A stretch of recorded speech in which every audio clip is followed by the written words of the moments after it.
Cette revue de la presse vous est offerte par le ministère camerounais des Transports. Chers conducteurs, l'excès de vitesse ou la vie, il faut choisir. L'inattention, l'imprudence, l'impatience ne vont pas avec le volant. Ceci est un message du ministère des Transports. Bonjour à tous et bienvenue à cette nouvelle édition de la revue de la presse camerounaise. Commençons notre périple avec l'hebdomadaire confidentiel qui nous ramène dans la catastrophe de Sam 24 ans après. Le spectre de la mort plane toujours, nous renseigne ce matin à sa grande une, l'hebdomadaire confidentiel. 24 ans après la terrible catastrophe qui a fait, selon le bilan officiel, 235 morts, rien ne semble préoccuper les populations et les autorités administratives. Le carburant est aujourd'hui vendu à chaque coin de rue, à la barbe de tous, manipulé par des mains inexpertes et conservé de manière artisanale. Au niveau des stations-service, les dispositions sécuritaires édictées par le ministère de l'Eau et de l'Énergie ne sont pas entièrement respectés par les compagnies pétrolières. On court inexorablement vers une nouvelle catastrophe si rien n'est fait pour arrêter la saignée, nous renseigne ce matin en commentaire l'hebdomadaire confidentiel. L'information, nous l'aurons en parcourant la page 9 du journal ce matin. En petite une, on parle d'utilisation des réseaux sociaux. Pourquoi les jeunes veulent-ils devenir des influenceurs, s'interroge ce matin l'hebdomadaire. L'information complète à retrouver des pages 5 à 6. Également Garbou, 14 février 2020, 2 ans déjà. Le quotidien bleu d'Aman Mana le joue quant à lui ce matin et s'agissant de la vie chère nous renseigne que le prix du pain a augmenté. Le sac de farine de 50 kg passe de 16 800 à 23 000 francs CFA. Les meuniers regrettent une absence de mesures d'accompagnement du gouvernement pour maintenir les prix. La Nouvelle Expression, pour sa part, s'intéresse au discours à la jeunesse. Paul Biya promet les emplois sans entreprise, pouvons-nous lire ce matin à la grande une de la Nouvelle Expression.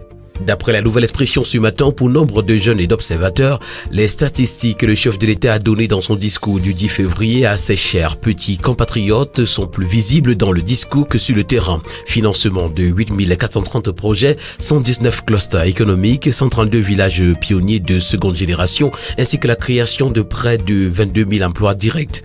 Production de 50 000 cartes biométriques pour les jeunes, destinées à faciliter leur accès à plusieurs produits et services sociaux de base à des coûts réduit, mais il est prévu la création de 600 000 emplois par an avec l'implication des collectivités territoriales décentralisées. L'information ce matin, vous l'aurez en page 3. En petite une, on parle également de Garbou ce matin, 22 morts le 14 février 2021. Assemblée nationale, les chefs Sawa ne sauvent pas combat. Fait qu'à faute, l'histoire peut recommencer qu'en 2021, équipe type contestée et puis le 11 février à Banca, la fête en deuil, le palais royal. Le quotidien Mutation qui parle également de Paul Biya ce matin et s'intéresse à son anniversaire titre à sa grade une le jeune de 89 ans. Comment le chef de l'État tente de captiver la jeunesse en dépit de son grand âge et de sa longévité au pouvoir. L'information ce matin, vous l'aurez des pages 10 à 11 du quotidien Mutation. Paul Biya, ses jeunes compatriotes, prenez conscience de votre rôle, titre ce matin le quotidien national bilingue Cameroun Tribune. S'adressant à la jeunesse camerounaise jeudi dernier, à la veille de la 56e édition de la fête qui lui est consacrée, le président de la République lui a demandé d'être à la hauteur des attentes de la nation à son endroit. Préservation de la paix, de l'unité nationale, de la stabilité des institutions et surtout projection d'une image plus positive de notre pays. S'agissant également de cette célébration des jeunes, le bi-hebdomadaire La Voix des jeunes nous renseigne que le discours c'est bien, mais les postes ministériels c'est encore mieux. Un discours qui intervient dans un contexte où depuis plusieurs décennies, on ne dénombre aucun jeune de moins de 35 ans dans le dispositif gouvernemental composé de 63 membres. Un paradoxe qui perdure dans un pays où la jeunesse représente un peu plus de 80% de la population. En petite une, on parle de la résurgence du choléra. Le ministère de la Santé réceptionne 200 000 doses de vaccin. Alternance politique, la feuille de route des franquistes pour 2022 est également à retrouver ce matin.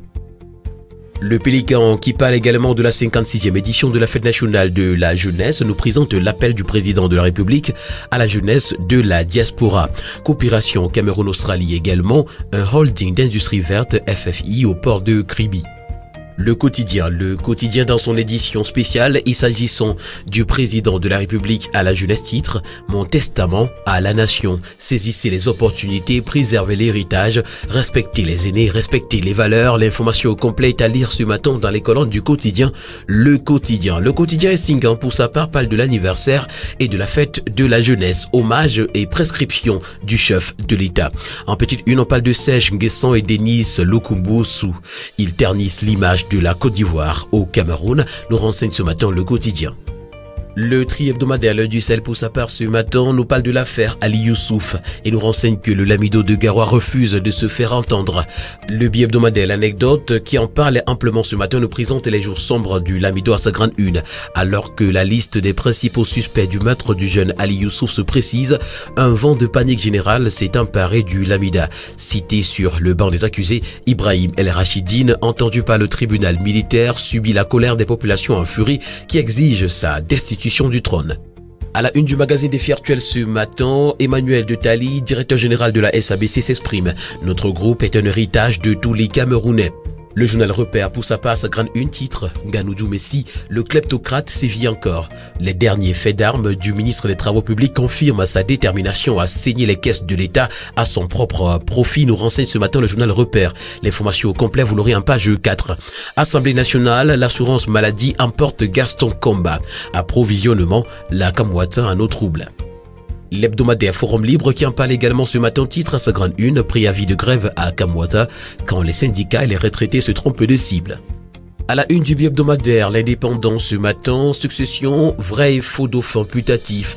Dans son numéro 3109 de février 2022, explorant les lieux de pouvoir, les jeux et les enjeux de la succession au Cameroun, le magazine panafricain Jeune Afrique jette son dévolu sur 4 personnalités. Ferdinand Ngongo, Samuel Mvondo Ayolo, Franck Emmanuel Biya et Louis-Paul Motazé. L'information ce matin, vous l'aurez des pages 6 à 7. En petite une, on parle de Paul Biya à la jeunesse. Que valent encore les promesses présidentielle, s'interroge ce matin le bi-hebdomadaire L'Indépendant. Le quotidien Éco-Santé parle de la deuxième édition des rencontres médicales de l'Est et nous présente dans ses colonnes ce matin les grandes attentes des professionnels de la santé du soleil levant. S'agissant de l'actualité nationale, le professeur Chanda Toné parle ce matin à la grande une du bi-hebdomadaire Génération Libre. Le président national du MPDR donne la vision de son parti sur l'organisation de la Cantotal Énergie 2021, souhaite un joyeux anniversaire à son excellence Paul Biya et met le vœu de voir le président de la République donner la grâce présidentielle à certains prisonniers politiques, appelle les Camerounais à plus de dialogue et de paix. L'information complète, vous l'aurez ce matin en parcourant les colonnes du bi-hebdomadaire Génération Libre. Le tri-hebdomadaire Le Soir pour sa part ce matin nous déporte à Akono Linga, exploitation illégale du bois, titre ce matin le journal. À l'entrée sud de la ville d'Akono Linga, peu avant le pont d'Union, le passant est marqué par la longue file de grumiers stationnés portant des billes de bois saisies par la délégation régionale des forêts du centre dans la nuit du 9 au 10 février 2022 sur instruction du ministre des Forêts. En petite une, nouvelle structure académique créée par le président Paul Biya, Famedongo donne quitus pour le transfert de fonds. La voix du centre pour sa part ce matin parle de santé et nous indique que la bombe syndicale a été désamorcée. Le ministre de la Santé publique Manaouda Malachi a évité une grève des personnels dans les hôpitaux. Ces derniers réclament entre autres l'amélioration des conditions salariales et la fin de la discrimination salariale. Mais cette affaire est loin d'être terminée. L'information ce matin, vous l'aurez en page 2. Terminons ce matin avec le journal Éco-Matin qui nous présente les dossiers urgents de l'après-CAN. Il s'agit entre autres de Cameroun Business Forum, CSU inflation, le déficit énergétique et bien d'autres. En petite une, complexe sportif d'Olimbi, puis signer le Cameroun aux portes de la justice. Toutes ces informations et bien d'autres, vous les aurez en parcourant les colonnes du journal Éco-Matin. Mesdames et messieurs, voilà qui met un terme à cette autre édition, la première sortie de cette semaine de la revue de la presse camerounaise. Merci de l'avoir suivi. Rendez-vous demain pour une nouvelle sortie. D'ici là, portez-vous bien et surtout n'oubliez pas qu'acheter un journal, c'est participer significativement à la vie de la presse au Cameroun. Agréable journée à tous.